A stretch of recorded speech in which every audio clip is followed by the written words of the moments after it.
Hello दोस्त, कैसे हैं आप लोग? खैरियत ही होंगे।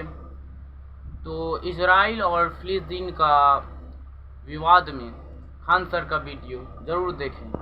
जय हिंद। हमेशा से विवादों में रहा इजराइल और फिलिस्तीन का जो विवाद है वो फिर से गर्मा गया। इसमें किसकी ज़्यादा गलती है, इजराइल की है या फिलिस्तीन की है? इसमें हमास कौन होता है, गाजा पट्टी क्या है, वेस्टर्न बैंक जेरूसलम पे विवाद क्यों हो रहा है और इसमें कौन सही है, और भारत को किसका साथ देना चाहिए और किसका नहीं देना चाहिए, इससे भारत पर क्या असर पड़ेगा, इसको हम समझते हैं। देखिए, जो इजराइल और फिलिस्तीन है ये मिडिल ईस्ट में आते हैं। सब मिडिल ईस्ट एशिया का लास्ट हो जाता है, ये वाला एरिया हो जाता है। तो आप देख सकते हैं भारत से दूरी भी अच्छी खासी है। ये एरिया पूरी तरह से मुस्लिम कंट्रीज के बीच में है यहाँ पर, और यहाँ इजराइल है इसी के बीच में। इसको अगर पास करके हम इस एरिया को देखते हैं यहाँ से, तो आप इस तरह से देखेंगे। ये हमारा इंडिया हो गया, इंडिया से पाकिस्तान, ईरान, और उसके बाद ये वाला एरिया आ जाता है इजराइल का।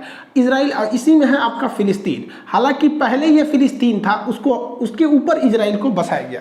तो स्टार्टिंग से वहाँ पर जो कंट्री थी वो फिलिस्तीन थी। हालांकि वहाँ पहले से भी यहूदी लोग रहते थे, बट एक देश का कंसेप्ट उनके पास नहीं था। वो वहाँ रहते थे, बहुत कम संख्या में रहते थे।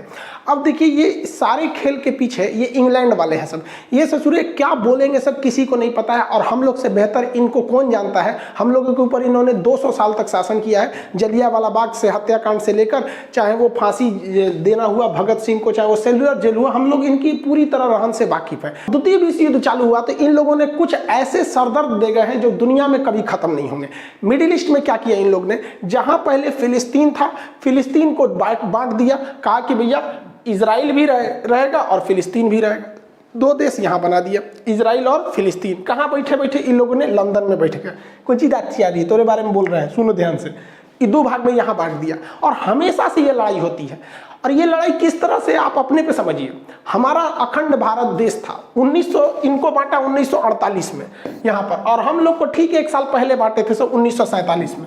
भारत इंडिया था और ये पाकिस्तान। तो इंडिया पाकिस्तान का विभाजन कर दिया सब, और हम लोग के बगल में एक तो बवासीर छोड़ के चला गया सब 1947 में, और अभी ये बवासीर भगंदर हो गया है। आप खुद समझिए, क्या ये लड़ाई हम लोग के बीच की, जो इंडिया पाकिस्तान का इंटेंशन है, इतना मतलब बॉर्डर डिस्प्यूट रहता है, खास करके कश्मीर इशू को, टेररिस्ट आतंकवाद को लेकर, कभी सॉल्व होने वाला लगता है? नहीं लगता है। ऐसे ही इन लोगों ने यहाँ किया। अब हम लोग को इस कचड़े में पड़ना नहीं है। पहले आप समझिए कि ये लड़ाई जानबूझ के लड़ाई जा रही है, ताकि ये और अमेरिका वाले लोग हथियार बेच सके। वरना भारत पाकिस्तान में इन्हीं लोग का देन है, और अगले साल यहाँ पे देन है। देखिए, आईपी यहाँ पे इजराइल फिलिस्तीन, और आईपी इंडिया पाकिस्तान। ये सब बैठ के कहाँ से हो रहा था, लंदन से। ससुरा आईपीएल खेल दिया सभी से। बहुत होशियार है सब। तो आप पर्दे के पीछे के सीन को समझिए, चल क्या रहा है। जो अभी हो रहा है इसको मत देखिए, उसे देखिए जो नहीं दिख रहा है। अब 1948 में जो देश था ही नहीं, वहां पे आप कहिएगा कि यहाँ विभाजन होगा, यहाँ इजराइल भी रहेगा, तो बवाल होगा। तो इन अंग्रेजों ने क्या किया था, द्वितीय विश्व युद्ध के दौरान ये लोग जहां मार करते थे, वहां पर इन्होंने अपना एक मुखौटा रख दिया था। उसका नाम है यूएनओ। आज भी ये यूएनओ फेमस है किसी भी चीज को बर्बाद करने के लिए। 1948 का हम लोग का कश्मीर इशू अभी तक इस गधे से सॉल्व नहीं हो रहा है। इतना पागल संस्था है कि किसी चीज को ये चौपट कर देगा यूएनओ में। तो जानबूझ के इन्होंने मुसलमानों से कहा कि चलो चलो तुमको हम यूएनओ में ले जाते, वही फैसला करेगा। बचपन में आप कहानी सुने होंगे कि किसी ब्रेड के लिए 2 बिल्ली लड़ रही थी, तो बंदर आया उनको फैसला करने, सारा ब्रेड अपने खा लिया। तो यूएनओ ने कहा कि देखो भैया, जो बेल्फोर डिक्लेरेशन है उसके तहत इजराइल बनेगी, और इसने एक मील आयोग को बना दिया, और इसने कहा कि देखो भैया इजराइल बन जाएगा। और इजराइल की स्थापना कर दिया 14 मई 1998 को। इस दिन इजराइल की स्थापना हो गई।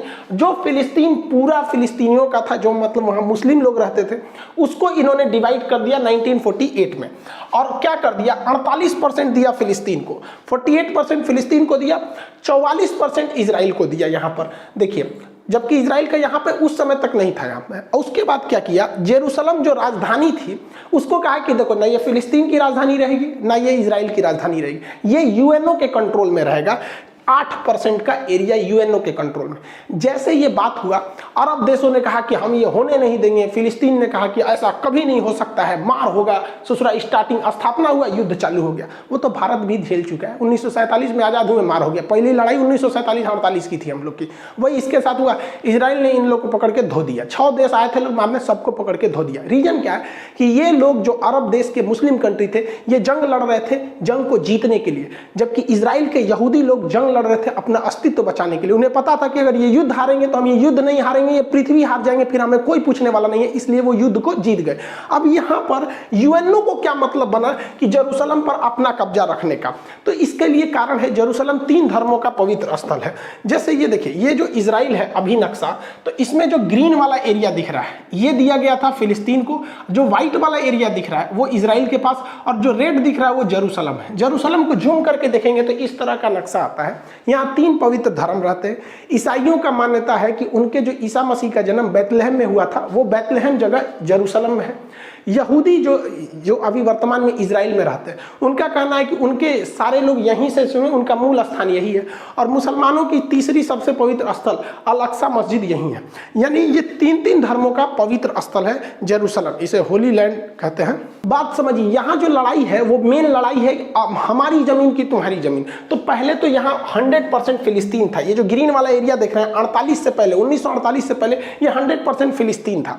बाद में आप देखेंगे 1948 में यूएनओ ने इसका पार्टीशन किया, तो अब देखिए ये ग्रीन वाला फिलिस्तीन ऐसा रह गया। और जानबूझ के यूएनओ ने एक ऐसा ड्रामा रचा कि आगे जाके लड़ाई होगी। देखिए आधा फिलिस्तीन यहाँ दिया है, थोड़ा सा यहाँ दे दिया है, बीच में पतला रास्ता दिया है, थोड़ा सा यहाँ दिया है, बीच में पतला रास्ता दिया। इन लोग का पहले से प्लान था। ऐसे ही इन लोगों ने पाकिस्तान को बांटा था, एक और इधर पाकिस्तान, एक और इधर पाकिस्तान, जिसको आगे चल के हम लोगों ने बांग्लादेश में तोड़ दिया। यही काम किया इजराइल ने। जानबूझ के इजराइल को कहा गया था कि भैया तुम आगे जाके तोड़ोगे तो ये छितरा जाएगा, उधर वो छितरा जाएगा। फिर अगले साल इजराइल ने ऊपर वाला घोट लिया। देखिए इजराइल खत्म, अब फिलिस्तीन यहाँ बच गया, यहाँ बच गया। उसके बाद धीरे धीरे देखिए इसमें भी धीरे धीरे कब्जा करना इजराइल चालू कर दिया। तो इजराइल ले देके 12% फिलिस्तीन बचा है। तो जो फिलिस्तीन पहले 100% था अभी वो 12% है, और पूरा इजराइल उस पर कब्जा कर रहा है। तो फिलिस्तीनियों का एक तो मेंटली भाई किसी का भी मोरल गिरेगा कि नहीं कि हमारा देश तुम हम ही को पीट रहा है। और इजराइल ने अलग अलग नियम बना रखा है। फिलिस्तीन के लोग हथियार नहीं रख सकते, एयरफोर्स नहीं रख सकते, आर्मी नहीं रख सकते, ये लोग मतलब नेवी नहीं रख सकते, और ये सब कुछ रखता है इजराइल। और जो हमला हो रहा है वो बेसिकली हमला इस गाजा पट्टी से हो रहा है, अभी आगे समझाएंगे। वो भी हमला हो रहा है और वो हमास कर रही है, आर्मी नहीं कर रही है। हमास वहां के हिसाब से एक आतंकवादी संगठन है, इजराइल के हिसाब से वो हमला कर रही है, न कि फिलिस्तीन की आर्मी। फिलिस्तीन वालों के पास पत्थर रहता है मारने के लिए, और हमास जो है आतंकवादी संगठन वो रॉकेट मारता है। ओवरऑल आप कंसेप्ट समझिए, इजराइल जानता है कि ये लोग कमजोर देश है, इन्हें उत्तेजना दिलाओ और जैसे ये लड़ने के लिए आएंगे मारो, भयानक जमीन कब्जा लो। और ये लोग जरूर, ये लोग समझेंगे नहीं, ये लोग ताव में आ जाएंगे तुरंत। इतना बड़ा था फिलिस्तीन। देखिए फिलिस्तीन समेटते गया, वो काला वाला एरिया जो है वो यहूदी का है, मतलब वो इजराइल है। धीरे धीरे देखिए ये निपट गए, इतनी सा बचे हैं, लग रहा है बस प्रसादी के हिसाब से बचे हैं। देखिए इतना पहले पूरा था, इतना हो गया। अब इजराइल का मेन कॉन्सेप्ट समझिए क्या है। इजराइल कहता है कि भाई फिलिस्तीन वालों को हम तोरा उकसाएंगे, कोचेंगे, और तू कोचा जाएगा, तू आएगा पत्थर मार दे, हम फोड़ देंगे, तुमको तबाही करेंगे। हमास खूब से खूब करेगा तो गली मोहल्ले पे हमला कर देगा, कार और जला देगा, यही रॉकेट में करेगा। और उसके बाद से उसके पास एयरफोर्स है, वो आएगी, मारेगी और जमीन कब्जा करेगी। जब जब लड़ाई हुआ है तब तक हार फिलिस्तीनियों की हुई है और उत्तेजना होगी यहाँ पर। अब इसका मेन कारण कहाँ से हुआ इसको समझते हैं हम लोग। देखिए मुसलमानों में ना 3 पवित्र स्थल है, जिसको आप 2 ठो को जानते हैं। जैसे कॉमन लोग यही मतलब फेमस है, एक मक्का और एक मदीना। ये 2 दिखता है, हालांकि ये इतना छोटा नहीं है तो बहुत बड़ा। जैसे ये मक्का है, मक्का को देखेंगे तो बहुत बड़ा है ये। यहाँ पे यही जो छोटा सा आपको दिखाया जाता है ये मक्का, जबकि ये इतना बड़ा है, बहुत बड़ा एरिया में आ जाता है मक्का। यहाँ पर यहीं पे हज करने जाते हैं मुस्लिम लोग, यहाँ पे हज करने। ये पूरा मक्का है, बहुत मतलब जिस तरह से। और ये मदीना है, मदीना। इस मदीना में आपको बस एक ग्रीन वाला ये टॉम दिखाया जाता है, ऊपर वाला ये ग्रीन यहाँ पे। तो ये मक्का और मदीना तो फेमस ही है। इस मक्का और मदीना के अलावे अल-अक्सा मस्जिद भी बहुत पवित्र है। ये मुसलमानों की तीसरी सबसे पवित्र स्थल है।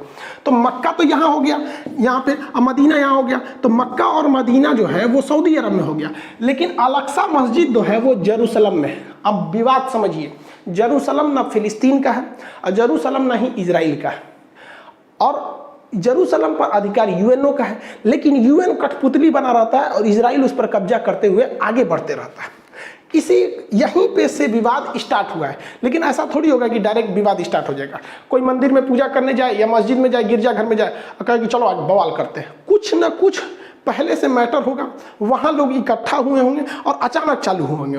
हुआ यहीं से है, लेकिन मैटर इसके पीछे शाहजरा का है। देखिए जो इजराइल, जो जेरूशलम जो यूएनओ के अंडर में आता है ना, उसके पास एक जगह है जिसका नाम है शाहजरा।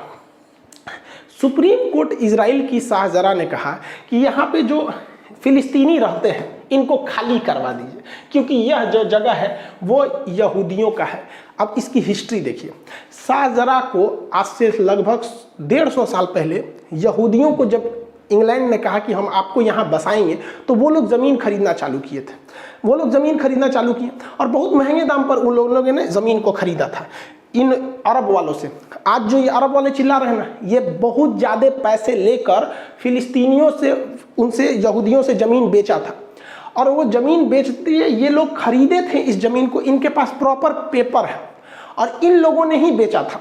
अब सुप्रीम कोर्ट ने कहा कि भैया 150 साल पहले ये शाहजरा की जो ज़मीन थी वो इजराइल वालों ने खरीदी थी, इसलिए जो यहाँ पर मकान फिलिस्तीन वालों ने बनाया है ना, लगभग 500 मकान, उस पर जेसीबी चलवा के तुड़वा दो। सुप्रीम कोर्ट ने ऑर्डर दे दिया कि नहीं, इसको तोड़ा जाए और वहाँ से तोड़ा मतलब तुराई खाली चालू हो गया कि भैया यहाँ से इन लोग को भगाया जाए। अब इसी का बवाल था कि भाई आप पुराना मैटर क्यों खोल रहे हैं, 150 साल पहले क्या था उस तरह से। जो लोग फिलिस्तीन का समर्थन करते हैं वो कहते हैं कि जो 150 साल पुराना मैटर है उसको लाओगे उस हिसाब से तो बहुत से लोग इधर से उधर हो जाएंगे। लेकिन वही लोग क्या कहते हैं, तुर्की का वो लोग विरोध नहीं करते हैं, क्योंकि तुर्की में एक बहुत बड़े राजा थे उस समय का, सुल्तान अल फतेह। इन्होंने क्या किया भैया कि तुर्की का जो हाजिया सोफिया जो मस्जिद है, पहले वो तो चर्च था, उस चर्च को इन्होंने खरीद लिया। चर्च को खरीद लिया, यहाँ पे हाया सोफिया को पैसे में खरीद लिया था इन्होंने। और उसके बाद जब द्वितीय विश्व युद्ध हुआ तो अंग्रेजों ने कहा कि देखो भैया, इसकी पुरानी हिस्ट्री तो ये चर्च थी, बाद में इन्होंने खरीद के मस्जिद बना दिया, एक काम करो ये झमेले से हटा दो, इसको म्यूजियम बना दो। तो द्वितीय विश्व युद्ध के बाद उसको म्यूजियम बना दिया गया। लेकिन भाई साहब ये तैयबुल अर्दोगान आए, कहे कि ना म्यूजियम कैसे, 400 साल पहले हम लोगों ने खरीदा था, इसलिए यहाँ मस्जिद होनी चाहिए। भाई साहब यहाँ पे लोगों ने तर्क दिया कि भाई हम खरीदे थे तो हमारा अधिकार है। तो भाई साहब यहाँ भी जरा ध्यान दीजिए, यहाँ भी वही वाला कंसेप्ट लगा है। आप 400 साल पहले चर्च को खरीदे थे और आप कहते हैं कि फिर से ये चर्च नहीं मस्जिद होना चाहिए क्योंकि हमने खरीद लिया है।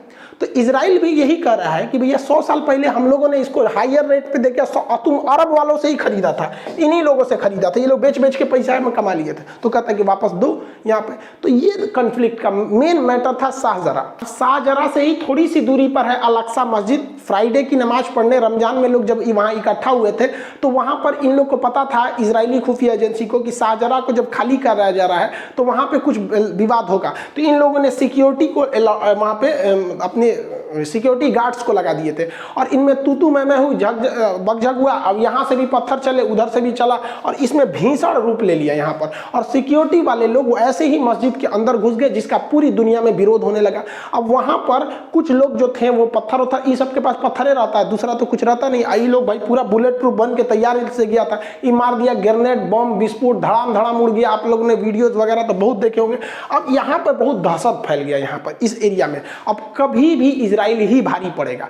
जिन आप कितना चिल्ला लीजिएगा, इन सेना के आगे आम आदमी नहीं टिकेगा। और इस घटना के बाद जो यहाँ पर घटना हुई, बेंजामिन नेतन्याहू पूरी तरह घिर गए। अब यहाँ इजराइल डबल संकट से जूझ रहा है। देखिए इजराइल पर इंटरनेशनल दबाव इतना ज्यादा आने लगा, यूएनओ ने दबाव बनाया कि वो भैया वो एरिया मेरे अंडर में आता है, तुम काहे वहां घुस गया है।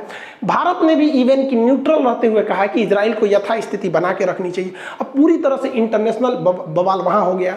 और इस घटना के बाद इजराइल में भी लगभग 14% आबादी मुस्लिम की है। इजराइल की आबादी मुश्किल से 1 करोड़ है, 1 करोड़ से भी कम है यहाँ पे, जिसमें आपका 16 से 17 लाख, 1 करोड़ में 16 से 17 लाख उसमें मुस्लिम भी रहते हैं। अब वो लोग भी विरोध करने लगे हैं क्योंकि ये मैटर राजनीतिक न होकर धार्मिक स्थान को लेकर था, इसलिए विरोध होने लगा वहां पे। अब इजराइल अंदर में भी समस्या को झेल रहा है कि वहां भी बड़े पैमाने पे विरोध, मार काट, दंगे हो गए अंदर वहां पे भी। तो अंदर भी झेल रहा है और बाहर भी झेल रहा है। दूसरा कि अभी इजराइल में फुल टू सरकार नहीं है, बेंजामिन नेतन्याहू भी अभी वहां चुनाव के मतलब रोके गए हैं, ये फुल टू नहीं है वहां पर चुनाव को लेकर, क्योंकि कोरोना वगैरह को लेकर काफी राजनीतिक संकट थी। अब भारत इसमें क्या कर सकता है, पूरी दुनिया मतलब इसका विरोध कर रही है। अब इसमें एंट्री होती है हमास की। इजराइल का एक पुराना धर्रा रखा है, बस हम हर बात पे उलझाते रहो, थोड़ी थोड़ी जमीन कब्जाते रहो, ऐसे ऐसे कब्जाते रहो। 1948 में लड़ाई हुआ, जगह कब्जा कर लिया, 56 में लड़ाई हुआ, फिर कब्जा कर लिया, 67 में लड़ाई हुआ और कब्जा कर लिया, 73 में हुआ और कब्जा किया, 82 में हुआ और कब्जा कर लिया। अभी तक इन लोग को समझ में नहीं आ रहा है कि नहीं हट पाएंगे उनसे। आराम से जब नहीं हट पाओ किसी से तो नरम दल का रास्ता अपना दो, लेकिन ना, अभी भी लोग मारे करेंगे लोग। अभी जो वर्तमान सिचुएशन है, फिलिस्तीन के लोग कहते हैं कि सुनो ना, हमको जो 48 वाला बतिया था ना, ये वाला 44% जो था वही हमको दिला दो, 48% दिला दो, नहीं चाहिए हमको, वापस दिला दो। इजराइल कहता है हाँ हाँ वापस दिला दो, है सब तो मार काट काहे किया था, माने तुम मारने आया था इसलिए कि हमको पूरी तरह से उजाड़ दो, पूरा देश का देश आया था, और जब हार गए तो यहाँ बोलते हो कि वापस यूएनओ वाला ही दिला दो। अब ये पॉसिबल नहीं है। अब यहाँ दो पार्ट बन गया है, जो फिलिस्तीन है उसके दो राज्य हो गए हैं, फिलिस्तीन देश के दो राज्य। एक ये जो इधर थोड़ा सा बचा हुआ है इसे कहते हैं वेस्टर्न बैंक, और जो इधर बचा हुआ है इसे गाजा पट्टी या गाजा स्ट्रिप कहते हैं। इन्हीं दोनों को मिला के फिलिस्तीन बना है। अब इजराइल इनको प्लानिंग में है कि यहाँ से भी निपटा के फाइल निपटा दिया जाए। अब इसमें समझिए कि जो वेस्टर्न बैंक है ये अरब समर्थित है, यहाँ पर अरब ये वगैरह वगैरह देशों का यहाँ समर्थन है। ये लोग नरम दल वाले हैं, शांति से प्रोटेस्ट करते हैं और कहते हैं कि भैया हमारा अधिकार रहना चाहिए, क्योंकि हमारे पूर्वज यही हैं, एक तरह से तो देश हमारा ही था। यहाँ आप शांति देखेंगे, यहाँ मारधार नहीं होता है, यहाँ पे अगर प्रोटेस्ट भी होगा तो डेमोक्रेटिक तरीके से नॉर्मल होगा। लेकिन गाजा से मिसाइल चलने लगती है। इवन जो शाहजरा वाला एरिया है वो यहाँ है, जेरूसलम वाला एरिया यहाँ है, लेकिन जो रॉकेट दागे जा रहे हैं वो गाजा से दागे जा रहे हैं, यहाँ से दागे जा रहे हैं। अब ये गाजा में ऐसा क्या है, तो गाजा में ईरान का समर्थन है और इसमें अरब का समर्थन है। गाजा में एक हमास नामक संगठन है, ये हमास ये कहता है कि इजराइल जो है वो हमेशा जुल्म करता है, बम मारता है। तो इसका मतलब ये नहीं कि तुम कब्जा करते जाओगे हम चुपचाप रहेंगे, हम भी मारेंगे तुमको। अब ये लोग क्या करते हैं, रॉकेट से हमला करते हैं। इनके पास बहुत तगड़ा रॉकेट नहीं होता है, 3 लाख का आता है एक कासम रॉकेट, ये बहुत हैवी पावर का नहीं होता, देखने में नहीं लग रहा है ये क्या करेगा, ये तो खेत में लगा के मार देते हैं। लेकिन हाँ, ये एक पब्लिक के लिए बहुत खतरा है, किसी देश के लिए नहीं, बट पब्लिक वाले एरिया में गिर जाएगा तो तबाही मचा देता है। ये कासम रॉकेट जो है ये लगातार मारते हैं सब, और ये एक दो को नहीं मारता है, एक के बार मारेगा सो 200 400 500, अब तक के लोग सोचा 1500 मार चुका है लोग रॉकेट एक हफ्ता में धड़ाधड़। इसको ट्रांसपोर्ट करने में कुछ जाता नहीं, लगाओ पलिता मार दो यहाँ से। इनमें कोई टारगेट फिक्स नहीं रहता है, गिरे जहाँ गिरे मन गिरो वहाँ पर। अब इनका इन लोगों ने बड़ा रेंज भी बना लिया है कासम रॉकेट का। पहले इजराइल का थोड़ा सा एरिया आता था, अभी धीरे धीरे इन लोगों ने पूरे एरिया को कब्जा कर लिया, इस कासिम रॉकेट के अंदर में आ गया, तेल अवीव तक हमला कर दिया है वहां से। इस बार हमास ने इजराइल को ज्यादा क्षति पहुंचाया पिछली बार के तुलना में। अब आप कहेंगे कि गाजा के पास ये रॉकेट आ कैसे जाता है, क्योंकि गाजा का जो एरिया है अगर आप ध्यान से देखेंगे तो ये गाजा का एरिया आप इधर देखेंगे तो इधर से इजराइल से घिरा हुआ है, इधर से समुद्र से घिरा हुआ है। तो समुद्र में इजराइल की नौसेना रहती, इधर थल सेना रहती, ऊपर वायुसेना रहती। आ कैसे गया, तो ये एरिया थोड़ा सा मिस्र का एरिया लगता है, यहाँ मिस्र का। तो मिस्र के रास्ते ये पहुंच जाते हैं, जिसमें हमारे ओबामा साहब ने बड़ा भारी रोल निभाया था मिस्र तक पहुंचने में। देखिए ये मिस्र देश है, मिस्र का ये सिनाई प्रायद्वीप है, ये गाजा से सटता है। तो जब बराक ओबामा थे ना, तो इनको मिडिल ईस्ट में हीरो बनने का शौक था। इन्होंने ईरान से समझौता किया था, और P+ करके आप लोग 2013 में अगर होंगे तो 13 वाला को अगर करंट अफेयर को देखेंगे तो वहाँ ध्यान में होगा। तो इनका संबंध इन दोनों से बहुत अच्छा था, क्योंकि इन्हीं के समय यहाँ पे ओसामा बिन लादेन मारा गया था, और इन लोगों ने अमेरिका को पाकिस्तान को क्लीन चिट दे दिया था, कि पाकिस्तान को तो पता ही नहीं था क्लीन चिट है, उसको नहीं पता था यहाँ पर। अब भाई साहब ईरान को जब परमिट मिला तो ये ईरान यहाँ से इसी कासिम रॉकेट को ये सिनाई प्रायद्वीप के माध्यम से यहाँ ठुसवा दिया, सुरंग बना पहुंचा दिया हजारों की संख्या में, इवन की वहाँ फैक्ट्री लगवा दिया, और यही रॉकेट आज इजराइल में तबाही मचाते हैं। इसलिए हमको आपको इस मचमच में पड़ने की जरूरत नहीं भाई साहब, ये लोग खुदे पहुंचे हुए फकीर है। ये लोग हमेशा चाहते हैं लड़ाई हो, क्योंकि लड़ाई ना होगा तो इनका हथियार नहीं दिखेगा, क्योंकि अगर अंधेरा ना हो तो टॉर्च का बिजनेस ही खत्म हो जाएगा। हालांकि इजराइल की एक मिसाइल डिफेंस सिस्टम है जिसका नाम है आयरन डोम, ये छोटे दूर में किसी भी मिसाइल को मार के गिरा देती है। अब वहां से ये लोग कितना भी रॉकेट मारे, उसका 90% रॉकेट को ये मार के गिरा देते हैं। तो अक्सर आप सुनते होंगे कि 1200 मिसाइल दाग दिया गया, कई आदमी मारा, तो कभी 1 कभी 2 कभी 3 ऐसा होगा। आप खुद सोचिए, भारत अगर चाइना या पाकिस्तान पे 1200 मिसाइल मारेगा तो एक आदमी कई गो शहर चल जाएगा यहाँ पे। तो पहला कि इनका रॉकेट छोटा होता है, हमास वालों का ये लोग डिफेंस कर लेते हैं। कभी कभी क्या होता है, हमास भी इस चीज को पकड़ लिया है, वो जानता है कि इसका रडार जो है ये कितने रॉकेट को पकड़ गया, आप कितना मारेंगे, क्षमता भरना। तो ये लोग एक ही साथ 200 250 300 400 पूरा दाग देता है। अब उसमें कंफ्यूज हो जाता है, मारते मारते 2-4 शहर पे गिर ही जाता है यहाँ पर। तो इन लोग को थोड़ा इकोनॉमिकल लॉस होता है, लेकिन इन लोग के पास ये करोड़पति है भैया, इनके लिए 30 लाख उतना मायने नहीं रखता है जितना उन लोग के लिए 3 लाख मायने रखता है, क्योंकि उनको रमजान में रोजा खोलने के लिए भी जो खाना दिया जा रहा है ना, वो UAE और UN के थ्रू आ रहा है, वहाँ पे पैसा तो खाए को नहीं है, उन लोग के लिए 3 लाख बहुत हो जाता है। जनरली जनरली लोगों को लगता है कि ये दुश्मन की मिसाइल है और इस तरह मिसाइल आके मारती होगी। ये तरीका गलत है। मिसाइल ऐसे नहीं इंटरसेप्ट करती है, बल्कि उसके बगल से गुजर के और उसके बाद खुद को, जैसे ये बगल से गुजरेगा ये खुद को फाड़ लेता है। यहाँ पर इसको नेक्स्ट क्लास में बता देंगे कि आयरन डोम काम कैसे करता है। ओवरऑल जब भी लड़ाई हुआ है तो हमास जो है वो उधर से वो फायरिंग करता है और इजराइल फायर इधर से करता है। अब चूंकि फिलिस्तीन के पास अपनी आर्मी नहीं है, उनके पास ना नेवी है, ना एयरफोर्स है, ना कुछ है, तो वो लोग कुछ नहीं कर सकते। या तो हमास नामक आतंकवादी संगठन के थ्रू ये लोग मारेंगे। आम जनता के पास केवल पत्थर है, लाठी है, इसके सिवा वहां पर कुछ नहीं है। और इजराइल के पास बहुत हैवी पावर है यहाँ पर। अब देखिए यहाँ पर ये हमास के रॉकेट आके यहाँ गिरे हैं, जिससे इजराइल को काफी क्षति पहुंचा और इजराइल में लगभग 7 लोगों की मौत हो गई है। इसमें एक भारतीय नर्स भी थी। भैया इनकी क्या गलती थी जो मार दिया? कम से कम आके एक बार माफी तो मांग लेते हमास वाले, फिलिस्तीन वालों, कम से कम कि भैया हम इसके लिए मतलब हमें गलती हो गई। गजब बात करते। और इजराइल ने मारा तो 67 लोग मर गए हैं यहाँ पर। अब ये लोग फिलिस्तीन वाले हल्ला कर रहे हैं, फिलिस्तीन के समर्थन वाले कह रहे हैं कि वहाँ बच्चे भी मरे हैं। तो भाई बच्चे, महिलाएं जब मरती हैं तो पूरी दुनिया, मतलब सब लोग कहते हैं कि ये गलत है। लेकिन समझिए यहाँ मेन, इजराइल बार बार उकसाएगा। आपके पास ताकत नहीं है, आप नहीं लड़ पाएंगे। ये रॉकेट से, पत्थर से, लाठी से इजराइल को नहीं हराया जा सकता। अब इजराइल के साथ गलत क्या हो जाता है, इस इजराइल के जितने हथियार हैं बहुत पावरफुल है, तगड़े हैं एयरफोर्स से। अब उसमें हमला करेगा तो ऐसा नहीं है कि केवल आतंकवादी मारे जाएंगे, सिविलियन भी मारे जाएंगे, जो गलत हो जाता है। दुनिया के किसी भी इंसान को तकलीफ तब होती है जब युद्ध में मासूम, मतलब छोटे बच्चे मर जाते हैं। अब ये छोटे छोटे बच्चे के ना थोड़ा सा दया लगने लगता है। लेकिन आप देखिएगा भारत पाकिस्तान के बीच में युद्ध हुआ, कम से कम ये तो नहीं हुआ कि भाई हमारी सेना वहां जाके छोटे बच्चे को मारी हो, या फिर वो बॉर्डर एरिया पे कभी क्रॉस फायरिंग में ऐसा हो जाता है, वो अलग बात है। या फिर वहां के आतंकवादियों को हम लोग से कुछ ज्यादा ही प्यार है, ताज होटल में फोड़ के चले जाते हैं। अदरवाइज जब सेना में ऐसा होता है तो ये चीज तो ध्यान में रखा जाता है। बट इजराइल के साथ ये सिनेरियो पुल का अलग है। वहां इतनी ज्यादा आबादी है, एकदम घना, इतना तो छोटा है ये, तो वहां ऐसा नहीं है कि भारत की तरह की बॉर्डर से बहुत दूर लोग रहते हैं। इसलिए इजराइल जब भी मारता है तो तबाही ज्यादा लाता है, इतना भयानक तबाही लाता है, मतलब 10-12 गुना का अंतर होता है। और अभी इजराइल ने कहा कि ये हमले रुकेंगे नहीं, हमास को पूरी तरह से रद्द कर देंगे, बर्बाद कर देंगे, तभी जाके हमले को रोकेंगे। बात करते हैं दोनों में सही कौन है, गलत कौन है। देखिए जमीन तो फिलिस्तीन की थी, लेकिन फिलिस्तीन के लोगों को समझना पड़ेगा कि इजराइल को वहां रहना जरूरी है, क्योंकि अगर इजराइल वहां से उजड़ गया तो इजराइल का दुनिया में फिर कोई नहीं बचेगा। इसलिए इनकी लड़ाई अस्तित्व की है और इनकी लड़ाई अपने की है। तो दोनों को कॉम्प्रोमाइज करके चलना चाहिए कि भाई जितना में हो उतना में सलट लो। यहाँ पर दोनों के लिए कहते हैं। अब इजराइल का कोई कुछ नहीं बिगाड़ सकता है। अब इंटरनेशनल प्रेशर है, जिसे मुस्लिम कंट्री कहते हैं कि इंटरनेशनल प्रेशर है, वो इजराइल के लिए वार्म अप का काम करता है और बढ़िया से धोता है। कोई बाइकआउट करके, यूएनओ करके इजराइल का कुछ नहीं बिगाड़ सकते, क्योंकि इजराइल सेल्फ डिपेंडेंट है हर मामले में। और लोग कहते हैं कि इजराइल को सबक सिखा, अरे भैया वो कोरोना भी फ्री हो गया, इजराइल अब तो और धो देगा यहाँ पर।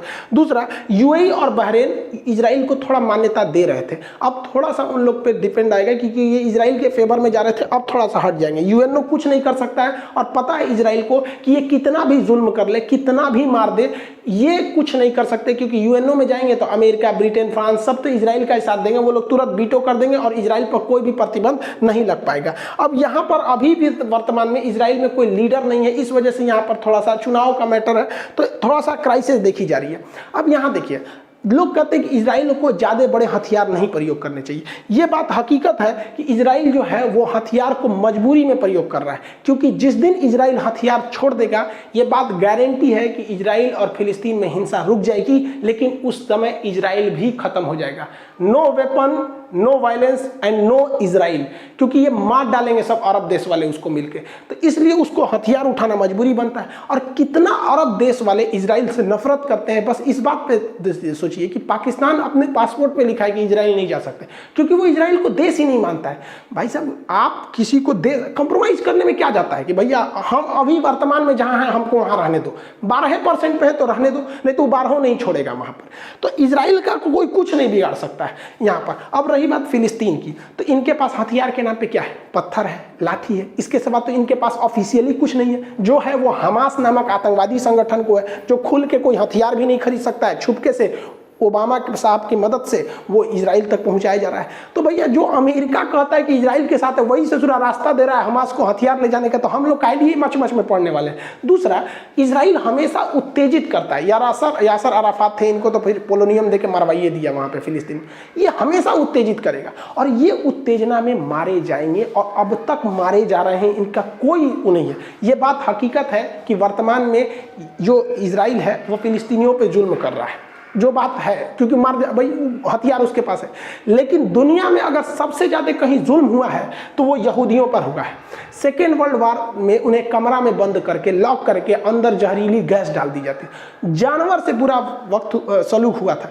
लेकिन इन लोगों ने, यहूदियों ने वक्त की नजाकत को समझा, पढ़ाई पर, टेक्नोलॉजी पर ध्यान दिया, और आज ऐसी हकीकत हो गई है कि भारत जैसे देश को इजराइल से लड़ने से पहले सोचना पड़ेगा, क्योंकि हमारे ड्रोन, हथियार, बंदूक सब इजराइल से आ रहे हैं, सब टेक्नोलॉजी वहाँ पे इतना छोटा है लेकिन इतना डेवलप है। तो इन लोगों पर भी सोचना चाहिए, एरिया मायने नहीं रखता है, आप वहीं रहिए, खुशहाल रहिए, पढ़ाई लिखाई पे ध्यान दीजिए, आगे बढ़िए, जब मौका मिलेगा आप आगे बढ़िएगा। ऐसा नहीं कर रहे हैं कि हम आप मौका नहीं मिले तो आप मत करिए। देखिए भारत को भी बात करते हैं, हम लोग को भी अपना पीओके वापस लेके आना है, ये हमको अपना पीओके वापस लेके आना है। और चाइना ने जो 1962 में अक्साई चीन कब्जा किया वो भी हम वापस लेके आएंगे। लेकिन हम हिंदुस्तान वाले तो नेहरू से लेके हमारे मोदी जी तक में सब ने संयम बरता, और हमें पता है कि जब वक्त आएगा हम बिना कहे थूर के लेके आएंगे। फिलिस्तीन वालों की तरह हम बेवकूफ़ी नहीं करेंगे कि हर 26 जनवरी 15 अगस्त के दिन जाके हमला कर दे, वो और मजबूत होते जा रहा है इजराइल। हम लोग शांति से बैठे हैं, 2040 तक का इंतजार किया जाए। अभी पाकिस्तान से तो हम लोग निपट सकते हैं, तो 2040 तक की स्थिति आएगी तो हम लोग इकोनॉमिक रूप से सुदृढ़ हो जाएंगे, हम अपना पीओके और अक्साई चीन लेके आएंगे। ऐसा नहीं है कि हम नहीं ले आ सकते। 1857 की क्रांति में हम लोग अंग्रेजों से लड़ने निकले थे, लेकिन हथियार, टेक्नोलॉजी, कम्युनिकेशन न होने की वजह से हमारा 1857 की क्रांति फेल हो गया। आए उसके बाद महात्मा गांधी, इन्हें पता था कि हमें एक लॉन्ग टाइम लीडर चाहिए। लॉन्ग टाइम लीडर के पीछे जनता चलने को तैयार होती है, और गरम दल करेंगे तो लॉन्ग टाइम लीडर नहीं रह पाएंगे। जैसे हमारे चंद्रशेखर आजाद जी, इनका भी टाइम बहुत बेहतरीन थे, बट टाइम पीरियड बहुत कम था।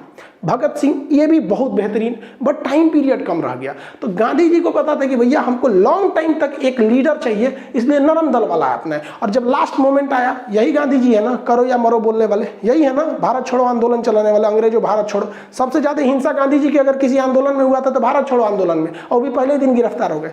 तो वक्त आने पर कोई भी काम करना चाहिए भैया, अभी अपने पे ध्यान दो, हम लोग से कुछ सीखो। हम लोग को भी हमारा पीओके वापस चाहिए, अक्साई चीन वापस चाहिए, लेकिन हम लोग गला नहीं फाड़ते, हम लोग प्लानिंग करते हैं। वक्त बदलते कभी देर नहीं लगती है। मोदी जी जब 2014 से पहले चुनाव नहीं जीते थे ना, तो अमेरिका ने कहा था कि मोदी जी को हम अमेरिका में घुसने नहीं देंगे, वीजा नहीं देंगे, और यही अमेरिका है जो वीजा नहीं दे रहा था, अभी बुला के पिज्जा खिला रहा है यहाँ पर, हाउडी मोदी कर रहे हैं यहाँ पर। वक्त बदला कि नहीं बदला? भारत की शक्ति ऐसी है कि भारत ने सबको जब वैक्सीन दिया था, तो अभी जब भारत को ऑक्सीजन की जरूरत पड़ी, पूरी दुनिया पहुंची, इवन अरब देश वाले भी पहुंचे, सिंगापुर, कौन नहीं आया भारत को। तो जब आप सबसे मिलजुल के रहेंगे, सब आपकी मदद के लिए आएंगे। आप बस अपने लिए रहेंगे तो केवल आपके अपने ही आपको पूछेंगे, फिर पड़ोसी आपको नहीं पूछेंगे। अभी तो इजराइल ये कुछ नहीं बता रहा है, अभी तो ट्रेलर चल रहा है। इजराइल ने कह दिया कि हमले नहीं रुकने वाले हमास पे। इजराइल का प्लान है ग्रेटर इजराइल बनाने का। जिस तरह इंडिया में नोएडा था, ग्रेटर नोएडा बन गया, उसी तरह पहले तो फिलिस्तीन था, वहां बना इजराइल, अब बनेगा ग्रेटर इजराइल। जरा ध्यान से देखिए ग्रेटर इजराइल का नक्शा, ये अभी वर्तमान इजराइल है जो अभी चल रहा है। और ये जो ब्लैक डॉट देख रहे हैं ना, इनका प्लान है ग्रेटर इजराइल बनाने का। यहां से ये मिस्र पर कब्जा करेंगे, यहां से सऊदी अरब का ये वाला कब्जा करेंगे, कुवैत करेंगे, इराक को ले जाएंगे, सीरिया को ले जाएंगे, तुर्की का ये लेके आएंगे, जार्डन तो पूरा बीच में चला है, लेबनान। तो ये इन लोग का पूरा प्लानिंग है भाई साहब, ग्रेटर इजराइल बनाने का। और आप खुद सोचिए, देखिए नफरत अलग चीज होती है, जो फिलिस्तीन के समर्थन भी है वो भी जरा ये बात को सोचे कि अगर ये हमला करने आ जाएगा तो इन्हें कौन रोक सकता है। 6 दिन में इन सारे देशों को हरा दिया था 1967 में इसने, तो इसको कोई नहीं रोक सकता, ये इनका प्लानिंग है यहाँ पे। तो अभी के वक्त में भाई साहब आप खुद समझिए कि ये गरम दल के हिसाब से आप यहाँ थे, इतनी समय सिमट गए। जिस हिसाब से इजराइल आपको उकसा रहा है और आप इजराइल की चाल नहीं समझ पा रहे हैं, वो उकसाएगा और आपकी जमीन छीनेगा, और पूरी दुनिया के पास उसके पास बहाना रहेगा। इवन जो बाइडेन ने भी कह दिया कि इजराइल को अधिकार है, वो अपनी रक्षा कर सकता है। इजराइल दुनिया को दिखाएगा कि मेरे पास 1200 रॉकेट दागे गए, लेकिन ये नहीं दिखाएगा कि इस रॉकेट में उतनी क्षति नहीं हुई जितनी उसके एक रॉकेट में हमास को हो गई। वो तो यही चाहता है। और अगर इन लोग का यही हाल रहा तो आने वाले वक्त में इजराइल इन लोग को यही दे देगा, जो मीट काटने वाला लकड़ियां होता है ना, यही बांट देगा। तुम लोग का देश खत्म हो गया, तुम लोग ये ले लो, इसी पे बैठना, इसी पे बैठ के जिंदगी बिताना पड़ेगा। अभी भी वक्त है इन लोग को कॉम्प्रोमाइज कर ले, वरना वहां से यहाँ आ गए, अब ये इस पे बैठ के जिंदगी बिताना पड़ेगा। इजराइल इसको कटवा के रेडी रख रहा है। जाएगा। और फिलिस्तीन के लोगों को लगता है कि ये अरब देश बचाएंगे। अरे ये क्या बचाएंगे? इन लोग को कुछ नहीं बचा सकते हैं। इन लोग का खुद का हालत खराब हुआ रहता है, तेल खत्म खेल खत्म। इन लोग के पास आता क्या है? इनको ये अरब वाले और पाकिस्तान तुर्की ये क्या बचाएंगे? समझिए ध्यान से। चाइना का इधर का एरिया जो है ये कहलाता है उगर मुसलमानों का ये एरिया है। यहाँ पर उगर मुसलमान रहते हैं, सिंजियांग प्रांत है। यहाँ पर चाइना कहता है कि मुसलमान को कुरान उतना ही पढ़ना है जितना हम बताएंगे। यहाँ महिलाएं अगर कपड़ा पहन लेती हैं पूरा, तो उसको 20 सड़क पे उसके कपड़े काट दिए जाते हैं कि घुटना से ऊपर कपड़ा रहना चाहिए। कोई अरब देश आवाज नहीं उठा सकता है। वहाँ किसी भी लड़की को उठा के लेके चल जाते हैं। ऑनलाइन किसी को चाहिए ऑनलाइन लेके चल जाओ इन लोग को। जिस तरह से जोमेटो इस सब पे ऑर्डर होता है ना, वैसे यहाँ ये लोग ऑनलाइन उठा के लेके चल जाता है मजदूरों को, लड़कियों को। ऐसे कोई नहीं बोल सकता, आज तक कोई आवाज नहीं उठा सकता है। यहाँ इस तरह से सरेआम लाठी डंडा से पीटा जाता है। लेकिन ये दोहरी नीति ना हो जाती है कि अगर इजराइल करेगा तो हम आवाज उठाएंगे इस आधार पर कि मुस्लिम पर अत्याचार क्यों हो रहा है, और चाइना कहेगा तो हम कुछ नहीं बोलेंगे। ये दोहरी नीति है। यहाँ पर चीन का विरोध करना चाहिए तो देखिए ये अरब के राजा चीन के साथ, ये तुर्की वाला भाई साहब ये देखो ये चीन के साथ है, और ये पाकिस्तान इमरान खान तो सोच रहा है इसका रखेल बन गया, ये क्या बोलेगा यहाँ पर। ये लोग के भरोसे है, ये कुछ नहीं कर सकता है। देखिए पूरी दुनिया को अहिंसा, सच्चाई और शांति के रास्ते पे चलना सिखाया था दलाई लामा ने, बौद्ध धर्म ने। नतीजा क्या हुआ? 1959 में तिब्बत को ही गंवाना पड़ गया। अहिंसा पे चले थे, देश गायब हो गया। फिलिस्तीन हिंसा पे चला, दूसरे का देश कब्जा कर लिया। दोनों में अंतर होता है, याद रखिएगा। अगर आप देश को बचाना चाहते हैं तो आपको शस्त्र उठाना ही पड़ेगा, और अपनी संस्कृति बचाना चाहते हैं तो शास्त्र उठाना पड़ेगा। हम खुशनसीब हैं जो ऐसे देश में जन्म लिए हैं जहां शस्त्र और शास्त्र दोनों में किसी की कमी नहीं है। ओवरऑल भाई फिलिस्तीन को नरम दल का रुख अख्तियार करना चाहिए और हमास उमास को साइड करके कॉम्प्रोमाइज कर लेना चाहिए। विश्व के आगे कहना चाहिए कि भैया हम 12% पे रहेंगे, लेकिन पूरी गारंटी दे दीजिए पूरी विश्व बिरादरी की 12% में 1 कट्ठा जमीन कम नहीं होगा, हम 1 रॉकेट वॉकेट नहीं दागेंगे। शांति से रह जाओ भाई, इसी में भलाई है। अब रही बात भारत की, भारत किसका साथ देगा, इजराइल का कि फिलिस्तीन का? देखो ऐसे कहने के लिए तो फिलिस्तीन से हमें कुछ नहीं मिलता है, लेकिन अगर हम फिलिस्तीन का साथ देते हैं इनडायरेक्टली या डायरेक्टली करके, हम लोग शुरू से फिलिस्तीन का ही साथ दिए और अभी भी वहीं देते हैं इनडायरेक्टली करके, क्योंकि हमें पता है कि अगर हम फिलिस्तीन के साथ खड़े रहेंगे तो अरब देश हमारे साथ खड़े रहेंगे। जैसे अभी देखिए वो लोग ऑक्सीजन टैंक का सप्लाई किए, पेट्रोलियम का सप्लाई वहीं से आता है, क्योंकि हमारे पास वो पास पड़ता है, वहां से पेट्रोलियम सस्ता पड़ेगा। और आपको भी पता है कि गल्फ कंट्री के अलावा अगर कहीं से पेट्रोलियम लेते हैं तो बहुत महंगा पड़ेगा, और भारत में पेट्रोल महंगा हो रहा है। दूसरा कि भारत में लाखों लोग अरब देशों में काम करते हैं, तो हमें पेट्रोलियम चाहिए, वो देश मतलब वहां रोजगार चाहिए, इसलिए हमें न्यूट्रल होकर रहना पड़ता है। दूसरा कि हम चाह के भी इजराइल का समर्थन नहीं कर सकते, ये डिप्लोमेटिक कारण समझिए। पाकिस्तान चाहता है कि हम इजराइल का समर्थन कर दें, लेकिन हम करेंगे तो उल्टा फंस जाएंगे। क्यों? क्योंकि अगर जहां हम इजराइल का समर्थन करेंगे कि इजराइल द्वारा कब्जा की गई जमीन इजराइल की हो गई, तो पाकिस्तान कहेगा बहुत अच्छा, तब तो पाकिस्तान द्वारा कब्जा किया गया पीओके भी मेरा होगा। और चाइना उधर से कहेगा बहुत अच्छा, आप कहिए रहे कि कब्जा किया जमीन उसका हो गया तो हमारा अक्साई चीन भी मेरा हो गया। तो भारत इस दुविधा में है, लेकिन हम लोग ससुरा बहुत होशियार निकले। हम लोग इजराइल को बुलाएं, बेंजामिन नेतन्याहू को, और कहें कि देख भैया हम तुम्हारा समर्थन करना चाहते हैं, लेकिन हमारा हाई मैटर गड़बड़ है, एक काम कर तू हमको वापस दिलवा दे पीओके, और ये दिलवा दे हमको अक्साई चीन। जब मेरा वापस आ जाएगा हम खुल के कहेंगे कि इजराइल तुम्हारे साथ है, लेकिन अब तक नहीं। तो ये समझ गया, ये लोग होशियार लोग हैं, समझ गया।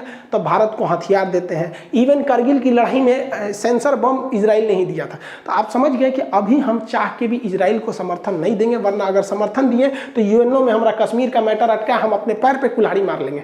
तो उत्तेजना में आके नहीं करना है। हम लोग से क्या मतलब है? हम लोग के मैटर में कोई आता है? गलवान घाटी में कौन आया था हम लोग को बचाने के लिए? या लड़ाई जब हुई थी तो हम लोगों ने खुद झेला था, ये लोग भी खुद समझेंगे अपना। खुद नहीं समझेंगे तो फिर बर्बाद होंगे। आई होप जो इंग्लैंड ने आग लगाया था यहाँ इजराइल फिलिस्तीन में, और जो भारत पाकिस्तान में, न ये आग बुझने वाली है न ये आग बुझने वाली है। ई भाई साहब को कश्मीर चाहिए, ई भाई साहब को पूरा इजराइल खत्म करके फिलिस्तीन चाहिए। ये सॉल्व होने वाला नहीं है। आई होप आप इसे समझे होंगे। मिलेंगे नेक्स्ट क्लास में। जय हिंद।